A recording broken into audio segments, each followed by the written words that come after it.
Going camping is a favorite summer pastime for many Wisconsinites. Summer is also a great time to explore Wisconsin's many scenic waterways. In this month's Wandering Wisconsin will help you plan a trip where you can do both.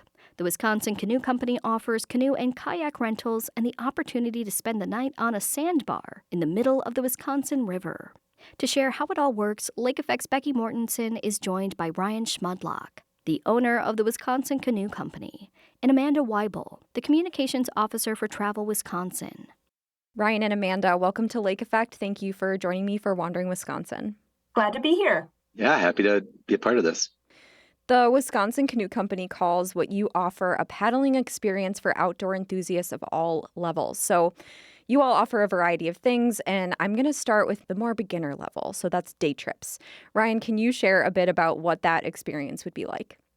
Yeah, so day trips on the Wisconsin. If you can't go overnight, day trip is certainly better than nothing. Imagine this riverway. The last 92 miles of it have been protected from development for several decades now, and there wasn't a lot of development to begin with out there. And so when you're going down this river valley, you're kind of surrounded by these tree-lined bluffs on both sides. No houses, no docks, no motorboats really. You've just got these big, beautiful sandbars. I mean, imagine miles and miles of deserted beaches, and you can, kind of paddle up, coast onto anyone you see that you like, hang out for a little while, have some lunch, play in the water, jump off the sandbars. For being a guy that lives in a van down by the river, it's kind of hard for me to really put this into words. It's just kind of something you have to experience. Yeah, so now overnight trips. You say the sandbars are the reason people do these trips. So what's an overnight canoe trip like on the Wisconsin River? Yeah, so going overnight, obviously you've still got the scenic value during the day, but what I love about it is, as the sun starts to go down, everything kind of quiets down, and it's just incredibly serene out there. There's the animals, the turtles, the eagles are out and about, and then as the sun goes down, you're feeling this quietness settle over the valley, and you're kind of alone out there almost, and it's just an experience you don't really get in the Midwest. It's fairly unique.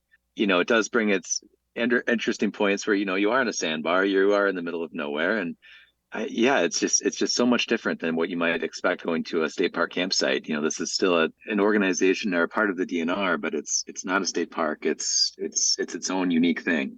So pretty unique camping experience. For sure. So let's talk about how you'd recommend people get ready for an overnight stay with, kind of like you said, basically no amenities besides what nature has to offer. So what should people know and plan to bring? So going down the Wisconsin River, it's a dispersed kind of camping experience. There are no campsite numbers, there's no fire pits, there's no picnic tables, there's no bathrooms. So it's kind of everything that you're going to bring, you need to bring with you. And so this is kind of a nice intro, really, if you're not used to dispersed camping. There's not portaging. There's plenty of room in your canoe, and so you can have those amenities like a cooler with ice. You can bring all of your big, bulky camping gear. It doesn't have to be this ultralight setup or anything like that. It helps that a lot of people have everything you would already need to go out on the river. Some kind of unique challenges are, I mentioned the lack of bathrooms. That's one that can kind of surprise people a little bit. You have options. You can always bring a little portable toilet tent. There's certainly room for that. The only other, thing I like to warn people about, or at least prepare them for, is that this is a very sandy environment. You are on a sandbar. Sand will get everywhere, and if you're not careful, the worst place to get it is in your food. So it's certainly worth a little bit of careful planning when you set up your kitchen and when you're cooking, and keeping people away from the food and kicking sand in everything you eat. Nothing ruins your sandwich or your brat quite like a crunchy bit of seasoning, if you want to call it. But yeah, other than that, I mean, it really is it's a fairly straightforward thing, and it's, like I said, a great intro to people that wanted to do more of a kind of remote, dispersed camping experience. You and I were talking about my experience a little bit before the call, and yes, the sandy food is not fun. So good pointer for people to have. So For sure, yeah. let's talk about what you all offer. So there's transportation. People can rent a kayak or a canoe. Can you talk about how this process works? I guess the very first thing we try to do, and this applies to everybody, not even just our customers, but anybody that is looking for information on how to go out on this river and, not have the experience where they never want to come back, like we were kind of talking about.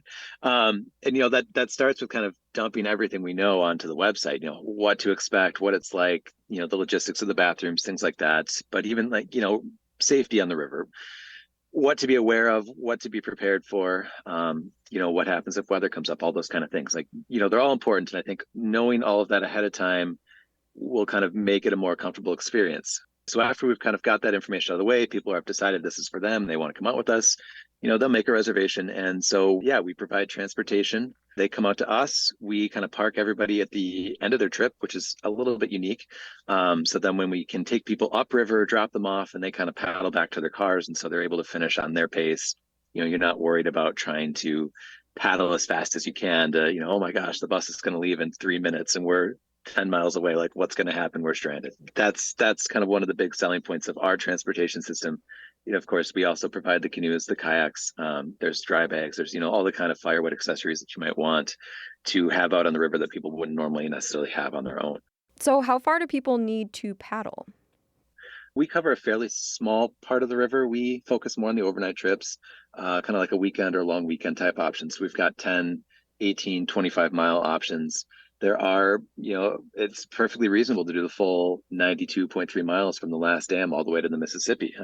Done that a few times, and it's a great experience. The entire river is worth being on. I personally think our Mesa Maney to Spring Green area is the prettiest by far, but it's all good.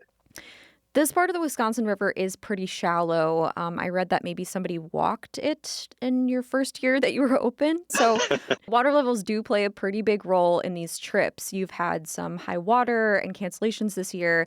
What are the ideal conditions that are needed?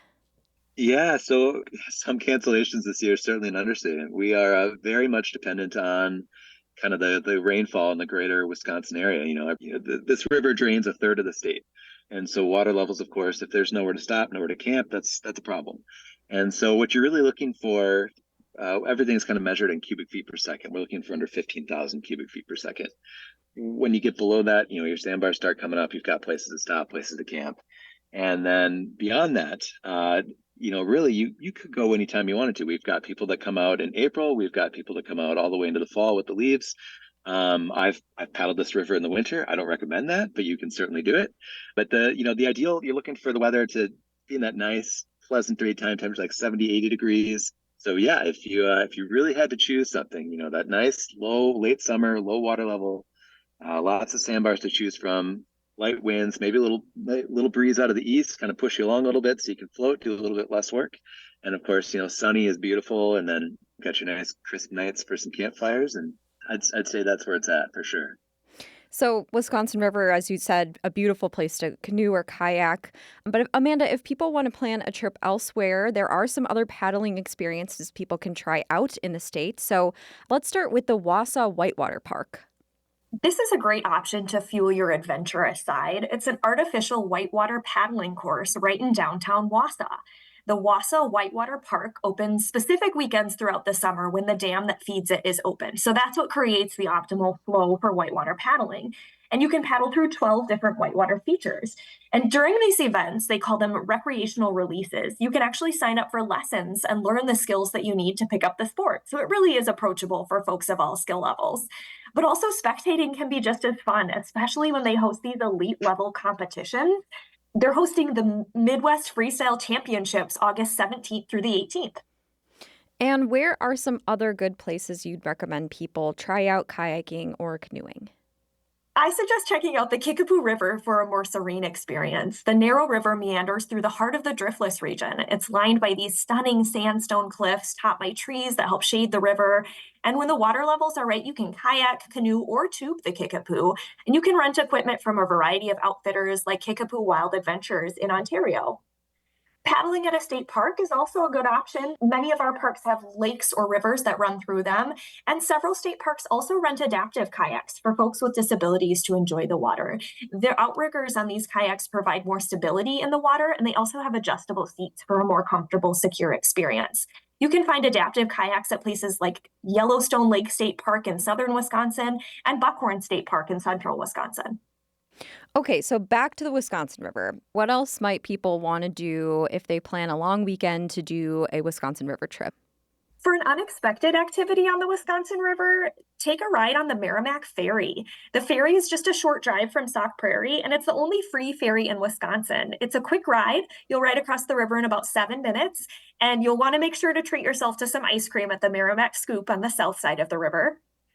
You'll also want to make a visit to Wollersheim Winery and Distillery when you're in the area. It certainly impresses visitors. You can go on a guided tour and learn about the historic property. It was originally used as a vineyard back in the 1840s. And then you can also enjoy the spirits that Wollersheim distills, like their brandy. That's going to help complete the perfect Wisconsin old fashioned. And if you visit travelwisconsin.com/foodie pass, you can actually get a free digital pass with access to exclusive food and drink deals at more than 100 different culinary establishments throughout the state. And Wollersheim Winery and Distillery is offering a free mini bottle of wine with the purchase of a regular size bottle of wine. So you might want to check that out while you're there. Nice. So, Ryan and Amanda, I think what's really cool about canoeing or kayaking the Wisconsin River is it's kind of what you make of it. You can get a big group together, go solo, go with a friend. You could meet people on the river. You can paddle your heart out to reach the best sandbar or kind of take it easy and just float your way down, making stops along the way. It can kind of just be whatever is fun for you. So could you both describe your ideal trip down the Wisconsin River? Yeah, my ideal trip on the Wisconsin River, for years it had been going out with a group of friends. And, interestingly, in the last couple of years, we've all had kids. And so now, honestly, it's gotten so much better going with the kids. And I never would have thought that. So my ideal trip is, believe it or not, bringing, 10 or 12 of our friends and all their kids. And so you've got this group hanging out on the water. The kids are just having this blast of a time. It's a giant sandbox, really. And so they're just swimming, running, playing around. And, the adults, of course, providing some supervision, but also it's just a great time for all of us to catch up, hanging around by the fire after, living our daily lives, trying to chase these kids around. And now they're all kind of semi-contained. And it's such a fun experience for me. I would do that, continue to do that every year. And so hopefully that'll continue on long into the future as well. Well, I will never forget my first paddling experience with my husband. I had never been in a canoe before, and he grew up canoeing, so his family had gone for years. And at one point, he decided that we should switch places in the canoe. So, of course, he's just starting to move over, and I'm frozen in my seat. And so then our weight isn't distributed, and it gets tippy, and we're spinning. And we did not end up tipping the canoe over, but we certainly shared a ton of laughs, and I have learned a ton about canoeing since then. So for me, really, that ideal experience is sharing some laughs, making some great memories, certainly stopping at those sandbars, packing a wonderful picnic lunch. We have not taken our little ones out yet on a paddling trip, but I'm looking forward to that. Ryan, like you said, I think that so many opportunities to make memories and just really enjoy being in nature in such a unique experience on the Wisconsin River. And I think that represents a lot of what makes Wisconsin so special in the summertime. It's our endless access to freshwater playgrounds. It's that natural beauty that really draws folks here. It's sharing those memories with whoever you're with and exploring at your own pace, finding reasons to stop and explore on your way to and from that destination too. Can relate, Amanda. Similar experience. Thank you both so much for joining me for Wandering Wisconsin. Thanks for having us. Yeah, this is great. Thank you.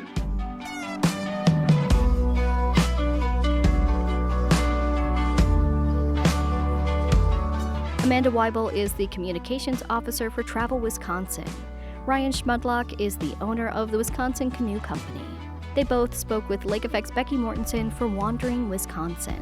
You can find information on how to book your canoeing and camping trip at wuwm.com, along with other travel recommendations you can do right here in our home state.